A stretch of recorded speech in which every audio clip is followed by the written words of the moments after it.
Never up, never down, never. Like a theme in a song, clever. Feeling high, feeling low at the same time. Feels so right, then I'm wrong, hoping I'll be fine. But I get up, I always do. I never think, I always do. Never thought I wouldn't jump, oh what a fool. But if I fall, I will get up again.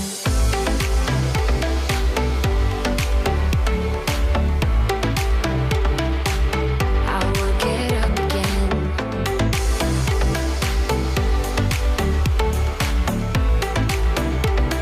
Stronger than I ever been. I can see everything clearer.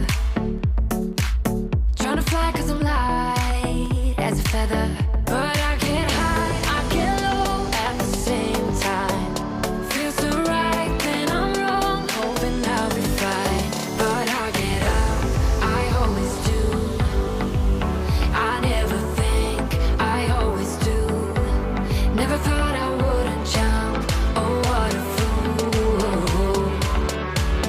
But if I fall, I will get up again. Stronger than I ever been.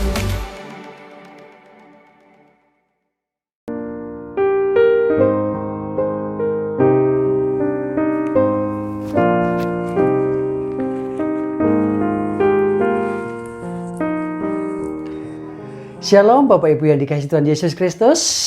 Bagaimana kabar Anda hari ini? Dan anak-anak sekalian yang dikasihi Tuhan Yesus, mari kita bersama-sama menyiapkan hati kita, pikiran kita, dan seluruh hidup kita hari ini untuk bersama-sama beribadah, memuji, memuliakan Tuhan. Namun sebelumnya saudara, mari kita bersaat teduh sejenak.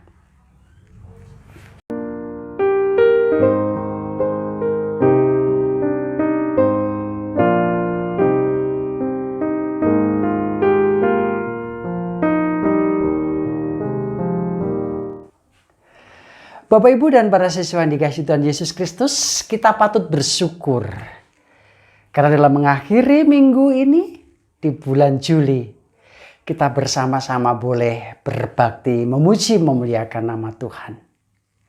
Dan hari ini kita akan bersama-sama belajar untuk hidup berjalan bersama Tuhan meskipun berada di tengah tragedi kehidupan umat manusia. Mari kita bersama-sama siapkan hati kita untuk memuji memuliakan Tuhan dengan sebuah pujian sebagaimana berikut ini.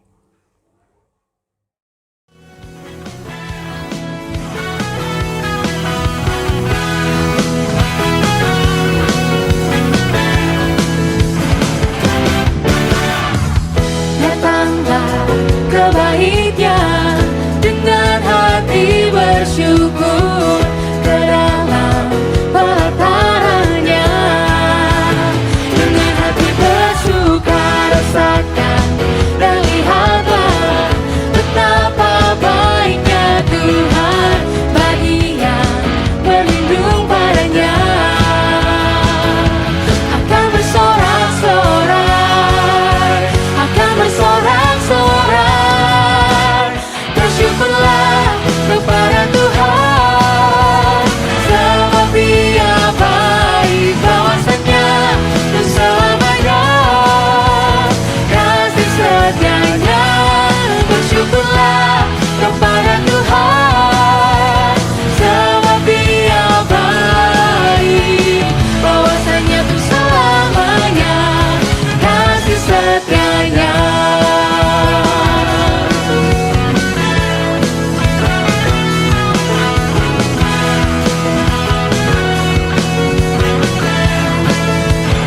Datanglah ke baitnya. Datanglah ke baitnya dengan hati bersyukur, ke dalam pelatarannya dengan hati bersuka, rasakan dan lihatlah betapa baiknya Tuhan bagi yang berlindung padanya. Akan bersorak-sorai,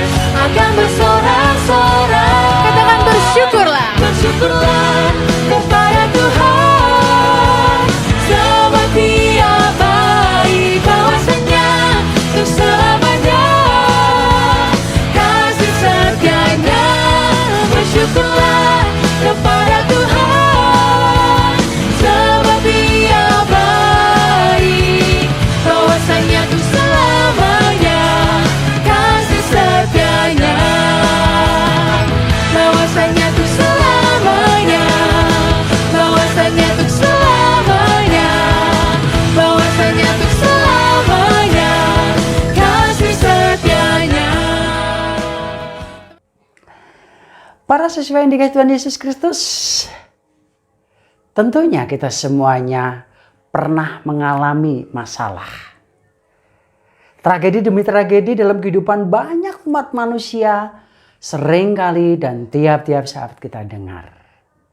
Namun kita percaya bahwa kalau kita berjalan bersama dengan Tuhan, meskipun dalam tragedi apapun, kita akan semakin dikuatkan dan dikokohkan. Kita akan bersama-sama mengangkat satu pujian untuk bersama-sama mempersiapkan hati kita menyambut kebenaran firman Tuhan yang akan kita baca dan kita renungkan bersama.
Bapak, Ibu Guru, rekan-rekan yang dikasihi Tuhan Yesus Kristus dan para siswa yang saya cintai, mari kita berdoa sebelum kita membaca firman Tuhan.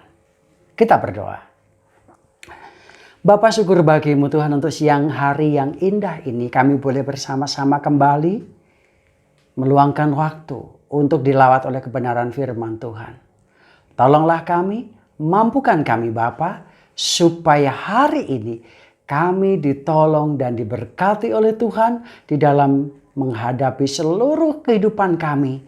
Dan kami boleh berjalan bersama dengan Engkau. Berbicaralah kepada kami karena kami sudah siap membaca, merenungkan sebagian dari firman-Mu. Amin. Lukas pasal 24 ayat 13 sampai ayat yang ke-18 berkata demikian.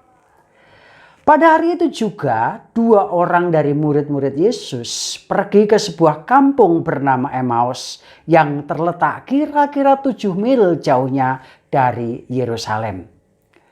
Dan mereka bercakap-cakap tentang segala sesuatu yang telah terjadi. Ketika mereka sedang bercakap-cakap dan bertukar pikiran, datanglah Yesus sendiri mendekati mereka lalu berjalan bersama-sama mereka.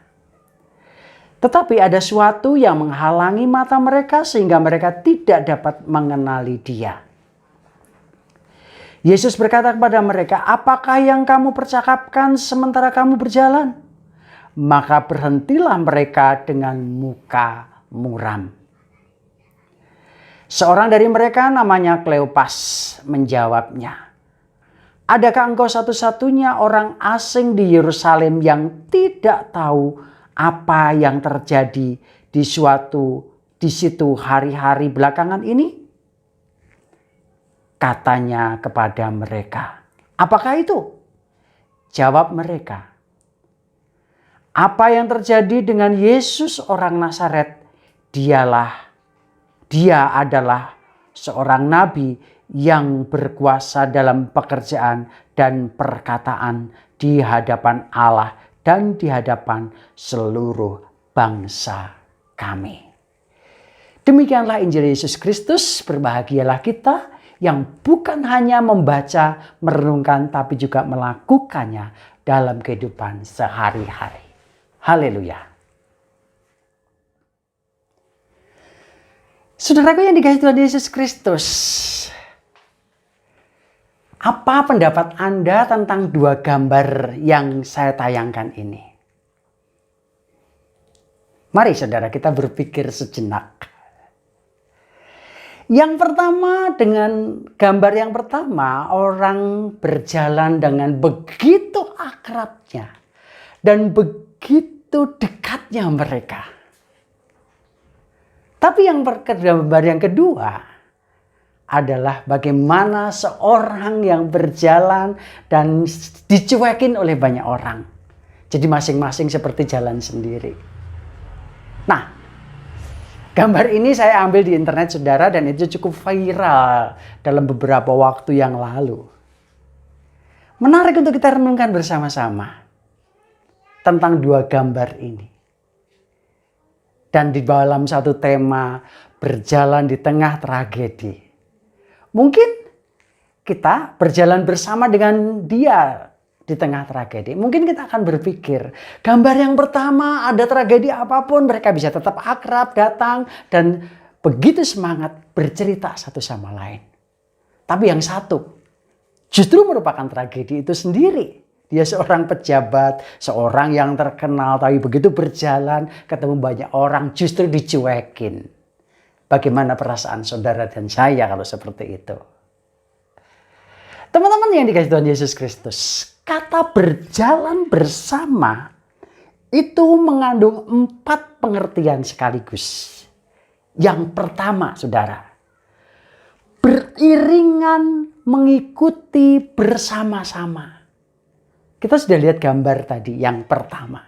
4 ibu-ibu yang berjalan bersama beriringan sambil bercengkerama, begitu akrabnya mereka. Itu artinya berjalan bersama. Yang kedua, Arti berjalan bersama adalah berjalan bersama berarti tidak sendirian. Ya, kata bersama di sini tekanannya, saudara. Berarti dia tidak sendiri. Bentuknya jamak, bukan tunggal. Bersama-sama. Nah, alangkah indahnya kalau kita dalam perjalanan hidup kita itu tidak sendirian, saudara. Ada orang-orang istimewa yang di sekitar kita yang senantiasa akrab dengan kita.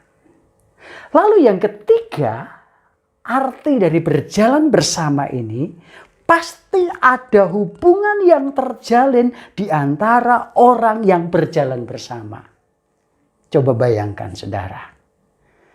Kalau kita punya sahabat, terus kita pergi outing bersama, berjalan bareng, tapi cuek, saling membelakangi, saling buang muka, apa yang terjadi, saudara? Berarti di sini tidak ada hubungan yang akrab, yang intim, yang indah. Jadi seolah-olah itu masing-masing saja. Lalu yang keempat, arti berjalan bersama itu adalah berbicara tentang gaya hidup. Artinya ada kebersamaan di dalam satu komunitas tertentu. Ini ada baiknya dan ada negatifnya, saudara. Orang Indonesia seringkali gagal menyelesaikan tragedi kehidupan pandemi 19 ini adalah ini masalahnya. Gaya hidup mereka yang bersama-sama cuma diminta untuk berpisah sementara itu susah. Sehingga penyebaran COVID susah untuk dikendalikan. Nah, teman-teman yang dikasihi Tuhan Yesus Kristus. Dalam konteks firman Tuhan yang sudah kita baca tadi, kita akan belajar tentang tragedi kehidupan. Apa itu? Tragedi kehidupan yang dialami oleh para murid yaitu ditinggal pergi oleh orang yang mereka kasihi, orang yang mereka harapkan, orang yang mereka rindukan selama ini yaitu Juru Selamat. Saya yakin semua orang wajar mengalami tragedi kehidupan. Itu juga yang dialami oleh 12 orang murid. Dan lebih tragis lagi, satu orang itu mengalami satu tragedi lebih jauh lagi. Kenapa? Karena dia harus bunuh diri. Yaitu pada saat Yesus disalibkan dan mati, semua para murid kocar-kacir semua. Tidak lagi bisa rukun akrab bersama, bercanda bersama, tertawa bersama, melayani bersama, tidak lagi, saudara. Karena mereka kehilangan sosok yang sangat mereka dambakan. Tentunya ini akan membuat saudara dan saya dan para murid kecewa. Dan kekecewaan itu dinyatakan pada saat mereka berjalan ke Emmaus, saudara. Putus asa. Karena apa? Orang yang selama ini dinanti-nantikan justru mati dengan mengenaskan. Yaitu disalib. Kekecewaan dan keputusasaan yang dialami oleh para murid ini akhirnya menjadi penghalang untuk mengerti siapa yang berjalan bersama dengan dia. Tertutup matanya. Karena apa? Karena perasaan kecewa, perasaan putus asa. Seolah-olah tidak lagi ada pegangan. Dan ini sangat relevan, saudara. Saat ini di masa pandemi ini kita juga mengalami hal yang serupa. Kenapa? Hampir-hampir kita itu tidak punya pegangan. Siapa yang harus dipercaya? Dokter mana yang harus kita ikuti omongannya? Pemerintah mana yang harus kita ikuti programnya? Tidak jelas semua, saudara. Sehingga acap kali banyak orang yang menggunakan atau memanfaatkan situasi ini untuk mencari keuntungannya sendiri. Berikutnya, saudara. Para murid pada saat dihadapkan dengan tragedi kehidupan, mereka melihat masalah itu seolah lebih besar daripada Allah itu sendiri. Seolah-olah mereka itu adalah orang yang paling menderita di muka bumi ini. Seolah-olah masalah itu nggak akan pernah terselesaikan lagi. Dan saat ini juga, saudara, banyak orang yang pesimis, banyak orang yang putus asa, banyak orang yang nggak tahu lagi harus ini, sehingga melihat masalah itu lebih besar, lebih besar, lebih besar, lupa bahwa ada Allah yang berkuasa, yang sanggup melakukan banyak perkara untuk saudara dan saya, termasuk kasus pandemi ini. Bapak, Ibu, dan rekan-rekan yang dikasihi Tuhan Yesus Kristus, dalam konteks ini akhirnya Tuhan buka mata mereka dan mengingatkan mata mereka, mengingatkan pikiran mereka dalam pasal yang ke-24 ayat yang ke-26. Dia dikatakan demikian, saudara. Bukankah Mesias harus menderita semuanya itu untuk masuk ke dalam kemuliaannya? Mesias harus mati di salib untuk masuk dalam kemuliaannya. Baru mereka sadar, oh ini toh maksud Tuhan. Saudara yang dikasihi Tuhan Yesus Kristus, dalam perenungan saya seringkali banyak orang yang lupa bertanya, apa maksud Tuhan dengan pandemi yang terjadi di seluruh muka bumi ini? Tapi semuanya justru saling cari kesalahan, saling cari keuntungan, saling cari tanpa mau bertanya. Apa mau Tuhan di balik pandemi yang terus-menerus bergejolak ini, saudara? Dan pada saat ini kita akan bersama-sama belajar dari para murid yang mengalami tragedi kehidupan junjungannya, yang dia sembah, yang dia nanti-nantikan harus mati di kayu salib. Dan mereka mengalami keputusasaan. Dan mungkin saat ini ada saudara kita, ada keluarga kita, ada orang terdekat kita mengalami hal yang serupa. Kenapa? Karena mereka harus menghadap yang sangkalik karena COVID ini. Dan itu tragedi kehidupan, saudara. Dan tidak bisa dipungkiri. Dan tidak hanya saudara, banyak orang di muka bumi, termasuk saya pun juga ngalamin. Orang terkasih saya juga tiba-tiba hilang begitu saja. Dan dia harus dimakamkan tanpa anak-anaknya bisa melihat, saudara-saudaranya, adiknya, kakaknya, tanpa bisa melakukan yang terbaik. Tapi hanya bisa melihat dari jauh. Saya pun juga mengalami. Tapi Tuhan ingatkan, Tuhan sadarkan saya bahwa tragedi itu tidak akan lebih besar daripada Allah kita, Tuhan Yesus Kristus. Apa pelajarannya untuk kita, saudara? Ternyata kasus di Emmaus ini diawali dengan satu kegalauan, tapi diakhiri dengan pengharapan. Ya, diakhiri dengan pengharapan. Di situ Kleopas dan teman-teman galau, takut, bimbang, ragu semua. Gara-gara apa? Gara-gara Sang Mesias meninggal. Tetapi diakhiri dengan satu pengharapan yang istimewa pada saat mata mereka dibuka oleh Tuhan bahwa Allah lebih besar dari masalah yang dihadapi saat ini. Jadi kalau toh kita menghadapi permasalahan dan pergumulan hidup kita, mari kita jalani dengan ikhlas, saudara, dan bertanya, Tuhan, nyatakan kehendak-Mu melalui peristiwa yang aku alami saat ini. Saudara yang dikasihi Tuhan Yesus Kristus, sebagai refleksi untuk kita semuanya dari firman Allah itu. Ketika kepercayaan lain memimpin kita untuk duduk di tengah sukacita kehidupan sembari menanti kedatangan kesusahan, kekristenan memampukan saudara dan saya, umat Tuhan, untuk duduk di tengah penderitaan dunia sembari menanti sukacita. Jadi kebalikannya, saudara. Kita bisa duduk, bisa jalani itu semua sembari menantikan sukacita yang akan Tuhan berikan kepada saudara dan saya saat ini. Bagaimana dengan kita, saudara? Masihkah kita putus asa dengan pembelajaran yang jarak jauh seperti ini? Yang harus sibuk dengan internet dan segala macam? Saya mengajak kita semuanya. Di balik ini semua akan ada sukacita besar yang akan kita nikmati di kelak kemudian hari. Dan mari kita jalani. Bahwa kegalauan, keputusasaan akan diganti dengan satu sukacita yang luar biasa dalam kehidupan kita. Amin. Saat teduh untuk kita semuanya.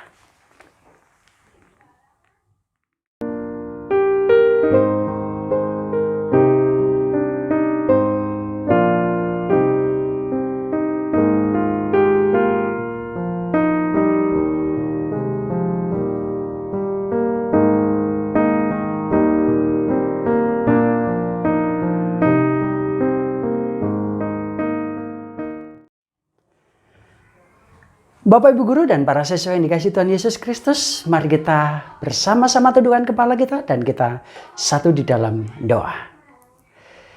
Syukur bagimu Tuhan kalau siang hari ini kami boleh bersama-sama mendengarkan firman Allah, dan tolonglah kami untuk kami dimampukan menjadi pelaku-pelakunya dan kami terus berpengharapan di hadapan-Mu. Dan siang hari ini Tuhan, kami mau bersama-sama menaikkan doa syafaat kami. Kami mau berdoa untuk para guru, para karyawan, para siswa kami yang mungkin saat ini sedang mengalami duka cita, mengalami tragedi kehidupan oleh karena pandemi COVID-19 ini Tuhan. Hamba berdoa dalam nama Yesus Tuhan, kuatkan, Tuhan teguhkan mereka semuanya. Supaya pada saatnya nanti mereka juga boleh mengerti bahwa di balik tragedi itu akan ada sukacita yang Tuhan berikan. Dan Tuhan akan ubah air mata itu menjadi mata air yang menyegarkan dalam kehidupan mereka. Berkati Tuhan para siswa kami, orang tua mereka, keluarga mereka. Lindungi mereka dan jagai terus mereka. Bapa, kami juga mau berdoa menyerahkan sekolah kami. Kiranya Engkau terus yang akan memampukan dan memberkati supaya seluruh proses belajar mengajar meskipun dalam jaringan tetap berjalan dengan baik. Kami juga mau berdoa Tuhan untuk bangsa dan negara ini di dalam menyelesaikan pandemi COVID-19 ini Tuhan. Vaksinasi yang terus digalakkan. Biarlah Engkau juga boleh tolong sehingga boleh berjalan dengan baik, sehingga herd immunity itu boleh segera tercapai. Sehingga kami bisa hidup normal kembali Tuhan. Bapa, kami juga mohon kiranya Engkau memberkati rencana vaksinasi yang akan dilakukan oleh sekolah. Dan semua para siswa yang sudah memberi diri untuk divaksin. Doa hamba-Mu kiranya ini Engkau berkati. Dan boleh berjalan dengan baik, tak kurang satu apapun Tuhan. Sehingga semua anak didik kami juga boleh memiliki kekebalan tubuh yang cukup untuk melawan setiap virus-virus yang masuk dalam tubuhnya. Tolonglah Bapa, berkati seluruh kegiatan sekolah kami ini. Dan kami mau serahkan seluruh doa kami yang jauh dari sempurna ini Bapa. Sempurnakanlah Tuhan. Karena kami hanya berdoa dalam satu nama, Tuhan Yesus Kristus, kepada Bapa di surga dan dalam kuat kuasa Roh Kudus. Amin.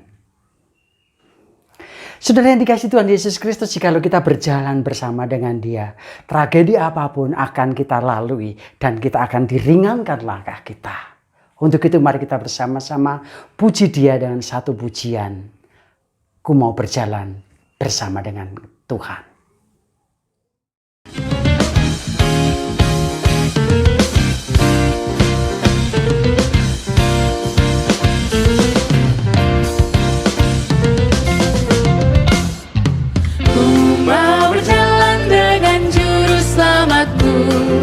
Di lembah berbunga dan berair sejuk, ya kemana juga aku mau mengikutnya sampai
Tanpa juru selamat hatiku teguh, di lembah dan bukit yang perlu ku tempuh, Tuhanku membimbing aku pada jalannya yang menuju rumah Allah yang baka. Ikut Tuhan Yesus, ku tetap mendengar dan mengikutnya. Ikut Tuhan Yesus, Dia kemana juga ku mengikutnya. Ikut Tuhan Yesus, ku tetap mendengar dan mengikutnya. Ikut Tuhan Yesus, Dia kemana juga ku mengikutnya.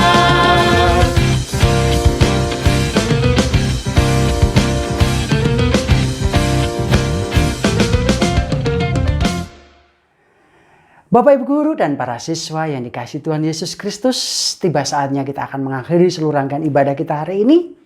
Mari kita kembali dalam kehidupan kita dan memasuki seluruh aktivitas kita yang lain dengan bersama-sama membawa berkat daripada Tuhan. Kiranya kasih dari Allah Bapa kita, anugerah dari Tuhan Yesus Kristus, persekutuan, penyertaan, penghiburan Roh Kudus menyertai kita sekalian ini dari saat ini sampai selama-lamanya. Amin. Saat teduh bersama-sama.